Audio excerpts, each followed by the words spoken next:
Hello guys, कैसे हैं आप सब? आई होप आप सब ठीक होंगे। तो देखिए, हम सब बैठे हैं अभी डिनर करके। तो मैंने बोला कि मम्मा कुछ शूट करते हैं, तो मैंने कहा चलो आज मेरे हस्बैंड है नरेंद्र सिंह बिस्ट, तो उनको हम पूछेंगे उनकी मैरिज के बारे में कि क्या क्या हुआ था, कैसे आपदा आप पे आ गई है।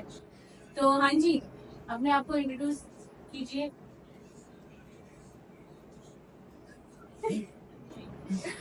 हाँ हाँ बोलिए सर।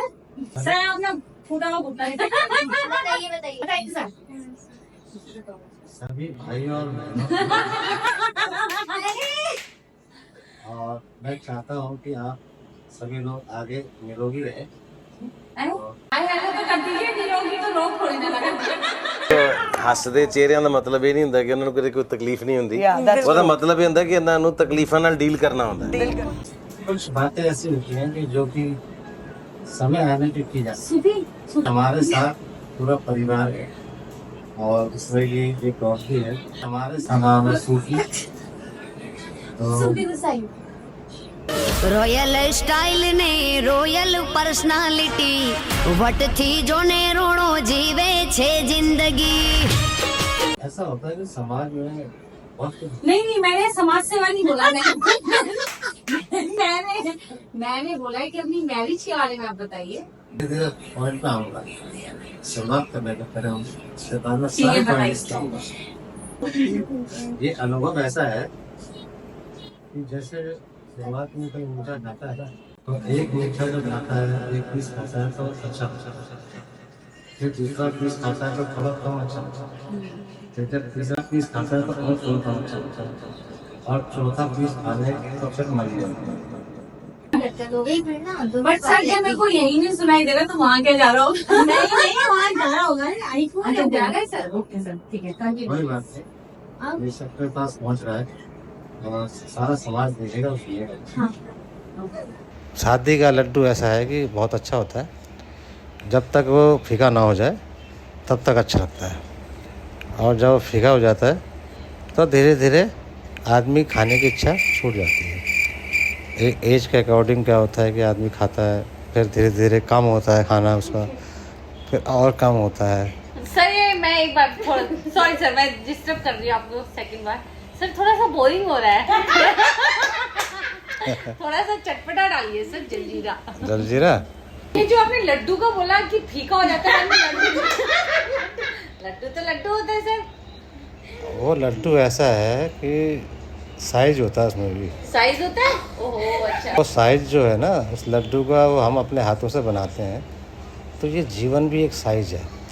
अगर हम इसको बड़ा करना चाहेंगे तो बड़ा होगा, छोटा करना चाहेंगे तो छोटा होगा।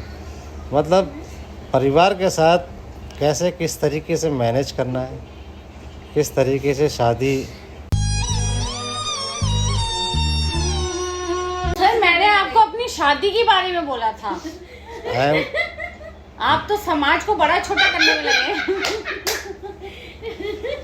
मैं उस पॉइंट पे आ रहा हूँ धीरे धीरे सर एकदम। धीरे धीरे बोलेंगे, लोगों के कानों से खून निकल जाएगा।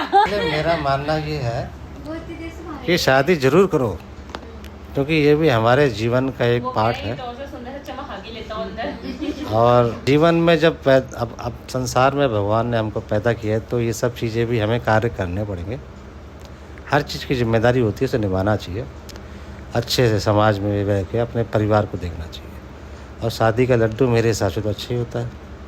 आप अपनी शादी के बारे में बताइए सर। मैं अपनी ही शादी के बारे में बता रहा हूँ कि अच्छा लड्डू होता है। इसको सर लड्डू कहाँ से होता है सर? ये लड्डू नहीं होते ना सर। नहीं, लड्डू ही समझो, परिवार है तो लड्डू ही है। उस पर एक लड्डू को पूरा परिवार खा सकता है। और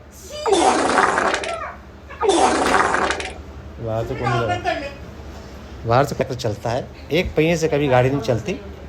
गाड़ी चलती है दो पहिए के द्वारा, ठीक है। बैलगाड़ी भी चार पहिए में चलती है। तो हमको उसी तरीके से चलना है, और पूरे समाज में जो लोग देख रहे हैं, सुन रहे हैं, बच्चे सुन रहे हैं, उनको भी उसी तरीके से चलना चाहिए। और मैं तो उसी तरीके से चलता हूँ। कौन सी एज में सर, आपकी कौन सी एज में हाँ। शादी हुई थी? जब आप देखने गए थे आप? अच्छा, स्टार्टिंग से पूछो सर। सर आपकी कौन सी एज में शादी हुई थी? मेरी उम्र उस समय 25 साल थी। सबसे पहले मैं सबसे थोड़ा आप हंसाइए मत, ऐसा सुनिए थोड़ा पैसे सही मत आप। अरे बात तो कर लीजिए, आप हंसा रहे हो, चलो हंसनी अच्छी बात है। तो वो जो एक बात मैं आपसे बहुत जरूरी पूछना चाहूंगी, जो आपने वो बाबा आदम जाने की शेरवानी पहनी थी, वो कहाँ से ली? जो आज मेरे को देख के डर लगता है।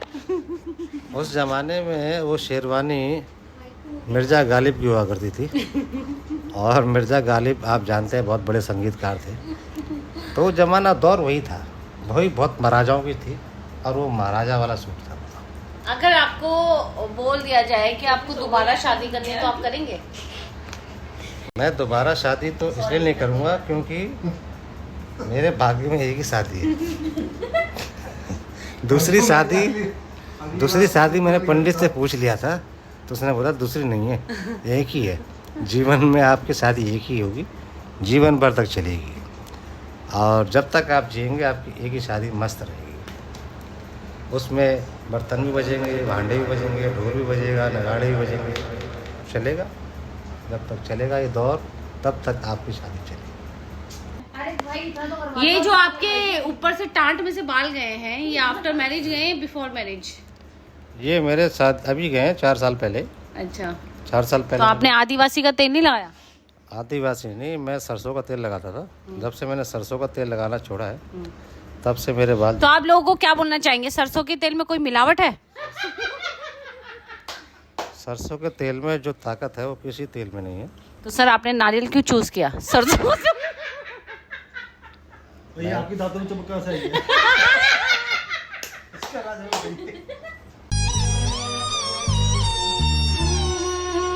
नारियल का तेल ऐसा है ना कि जब कहीं गए और हमारे पास सरसों का तेल नहीं रहा। नहीं, आपने सरसों को ऐसे कैसे बोल दिया? सरसों का तेल तो सबसे बेस्ट होता है। हाँ, तो मैंने यही कहा ना कि सरसों का तेल ही लगाना चाहिए। अब मुझे नहीं मिला कहीं जगह, तो ऐसा तो नहीं कि सरसों का तेल महंगा पड़ता और नारियल का तेल सस्ता पड़ता? नारियल का तेल सस्ता है सरसों से। अच्छा, महंगा है? महंगा नहीं है, नारियल तेल सस्ता है सरसों के उसके अकॉर्डिंग में। तभी तो मैं क्या, तो ताकत सरसों के तेल में है, वो किसी तेल में ताकत नहीं है। चलो सर, ये आपकी आंखें कैसे कमजोर हो गई? उम्र के अकॉर्डिंग, उम्र के हिसाब से धीरे धीरे। सर कितनी उम्र है आपकी? मेरी 44 है, 44 है। और लोगों की आज की यंग जनरेशन में तो 20 साल में ही बाल जा सर रहे हैं। ये हम एक कुछ देख रहे हैं जो आपके घुटने में चोट लगी है, सर ये कैसे लगी? ये एक हमारे शरीर का एक हिस्सा है और चोट लगती रहती है। क्या है कि देखो, चोट फटाक लगती रहती है, फिर अपने आप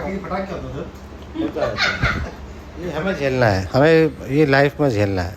ठीक है, चोट भी लगेगी, सर भी फूटेगा, हाथ भी टूटेगा, कई चीज़ होंगी।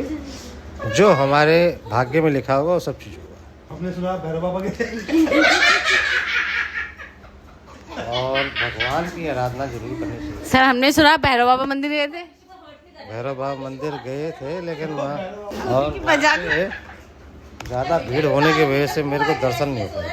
सूफी आप क्या बोलना चाहेंगे? थोड़ा बोर हो गए यहाँ से। सूफी कह रही है चलिए सर, मतलब सब कुछ छोड़ के शादी अच्छी चीज है? शादी अच्छी चीज़ है, भाग्य में लिखी तो जरूर होगी, नहीं लिखी तो आप संत बन सकते हो। सुनिए आपके बारे में कि आप भैरव बाबा से वापस नहीं आने वाले थे, लेकिन आप आ चुके हैं। मैं आने वाला नहीं, वहाँ भीड़ ज़्यादा थी तो मेरे को दर्शन नहीं हो पाया। मैंने सुना आप तारकेश्वर गए थे? तारकेश्वर में भीड़ नहीं थी तो वहाँ दर्शन हो गए। जहाँ भीड़ नहीं थी वहाँ भीड़ थी, जहाँ भीड़ थी वहाँ भीड़ नहीं थी। तो इसलिए नहीं जा पाया। हमने दूर से ही हाथ जोड़ लिए थे, हमने बोला माफ़ी चाहते हैं भगवान, आपके सामने नहीं आ पाए, लेकिन भगवान सबके दिल में है। और मंदिर एक दिल अपना एक मंदिर होता है, उसमें ऐसा कुछ नहीं है कि आप मंदिर के अंदर जाएंगे तो आपको दर्शन अच्छे होंगे या आपको ज़्यादा कुछ मिलेगा। भाव होना चाहिए। चलिए सर, मतलब चलो ये बहुत लंबा हो रहा है ना? इतना कौन डालेगा, काट देंगे 5 मिनट के। तो मैसेज देना चाहिए। जो इंटरव्यू आपके पैसे आपको रिफंड देंगे। तो मैं लोगों को यही थॉट, मतलब एक संदेश देना चाहता हूँ कि ये जीवन का एक चक्र है और इसमें हर चीज़ होती है। इससे इंसान को घबराना नहीं चाहिए। सुख दुख लगा रहता है। दुख हमारा साथी होता है और सुख हमारा साथी नहीं होता। सुख आज है और दुख हमारे जीवन से, हमारे शरीर से जुड़ा रहता है। इसलिए दुख को अपनाओ, सुख करो, क्योंकि दुख ज़्यादा दिन का नहीं होता, लेकिन दुख सर ज़्यादा। ऐसा तो नहीं आपको ब्लॉग देख के सब दुखी हो जाएं? और सुखी आदमी हर कोई चाहता है कि सुख मिले, लेकिन दुख हर कोई नहीं चाहता। जो जीवन में चाहेगा कि मुझे दुख मिले, वही सबसे ज़्यादा सुखी इंसान है और वही सुखी हो। ठीक है सर, इस दुख को ख़त्म करते हैं, हम ये ब्लॉग भी ख़त्म करते हैं। चलिए आप टाटा बाय बाय बोल दीजिए। ठीक है। और मैंने जो आपसे जितनी भी बातें कही हैं, जो शेयर की है, आप इस चीज़ को जरूर गौर से ध्यान कीजिएगा और अपने जीवन को अच्छे से संजोइए। सर आप वहाँ क्या देख रहे हैं? आप ऊपर देखिए सर। इस जीवन को आप अच्छे से संजोइए, पिरोइए और बढ़िया खूबसूरत हार बना के अपने आगे सबको मेरा प्रणाम और धन्यवाद। Thank you so much sir, आपने इतना सब कुछ बताया हमको। आई होप कि आप सबको अच्छा लगे। तो लीजिए भूमि जी। गाइज आज का हम व्लॉग यहीं पे एंड करना चाहते हैं, क्योंकि आई हो आप लोग को बहुत अच्छा लगा होगा। और अभी हम लोग जा रहे हैं गाइस सोने के लिए। अभी बहुत ज़्यादा नींद आ रही है, तो हम आपको मिलते हैं नेक्स्ट व्लॉग में। 12 बज चुके हैं रात के। यस, 12 बज चुके हैं गाइस, तो अभी हम लोग बाय।